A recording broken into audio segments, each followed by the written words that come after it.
মা, আমি তোমার সেই ভ্রূণ বলছি, যাকে তুমি হত্যা করেছিলে। কলেজে সেরা অহংকারী সুন্দরী নাকি তুমিই ছিলে।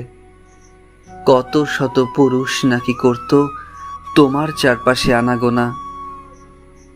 একদিন মন শরীরের সব বাধা, সমাজের সব নিয়ম উপেক্ষা করে নিজেকে সঁপে দিলে আমার অবৈধ বাবার হাতে।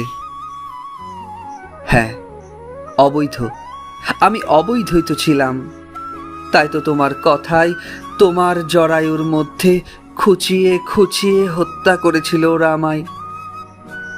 জানো মা, অনেক লম্বা একটা কাঁচির মতো একটা যন্ত্র দিয়ে ওরা আমার প্রত্যেকটা অঙ্গ প্রত্যঙ্গ টেনে হিচড়ে বার করেছিল। আমি ভয়ে যন্ত্রণায় মা মা করে চিৎকার করতে চেয়েছিলাম, কিন্তু আমার গলায় তখনও যে স্বর ফোটেনি মা। আচ্ছা, মায়েরা তো মমতাময়ী হয়, সন্তানের মনের কথা বুঝতে পারে। তবে সেদিন কেন তুমি বুঝতে পারোনি আমার মনের কথা মা? কেন বুঝতে পারোনি আমিও জন্ম নিতে চেয়েছিলাম এই পৃথিবীতে? আমিও বড় হতে চেয়েছিলাম আমার আপনজনের মাঝে, আদরে, সোহাগে, ভালোবাসায়। তোমার গর্ভে শুয়ে তোমাকে মা বলে ডাকার স্বপ্নটা শেষ করে দিলে এক মুহূর্তে মা। না, তুমি মা নও। মা হওয়ার কোনো যোগ্যতাই তোমার ছিল না। তাই তো তুমি হয়েছিলে কুমারী মা।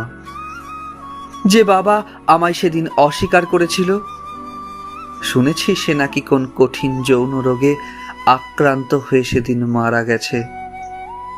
তোমারও তো বিয়ে হয়েছিল মা, কিন্তু বিধাতার লিখনে তুমি আর মা হতে পারোনি।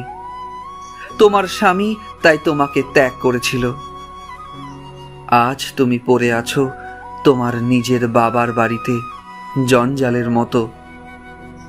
স্বামী থেকেও আজ তুমি বিধবা। সন্তান গর্ভে ধারণ করেও আজ তুমি বন্ধ্যা।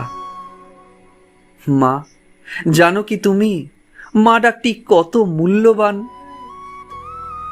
অথচ সেই মূল্যবান ডাকেই সেদিন দিয়েছিলে কলঙ্ক রটিয়ে, যার শাস্তি তোমায় ঈশ্বর স্বয়ং দিয়েছেন। তাই সব মায়েদের বলছি, কোনো মা আর ভ্রূণ হত্যা করো না। আমাদের শরীর যখন টেনে হিচড়ে ছিঁড়ে ছিঁড়ে বার করা হয়, খুব কষ্ট হয়, খুব। কিন্তু আমরা বলতে পারি না মা, বলতে পারি না। হ্যালো বন্ধুরা,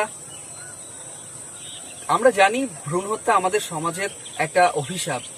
এই অভিশাপের বিরুদ্ধে আমাদের লড়তে হবে, আমাদেরকে সকলকে সচেতন হতে হবে। আমরা যাতে ভ্রূণ হত্যা না করি, কন্যা সন্তানকে যেন পৃথিবীর আলো দেখায়। কন্যা এবং পুরুষ উভয়ই সমাজের উজ্জ্বল ভবিষ্যৎ। সেই জন্য আমার এই প্রতিবাদে এই ছোট্ট কবিতাটি। আপনাদের ভিডিওটি ভালো লাগলে অবশ্যই ভিডিওটিতে লাইক, কমেন্ট এবং শেয়ার করবেন।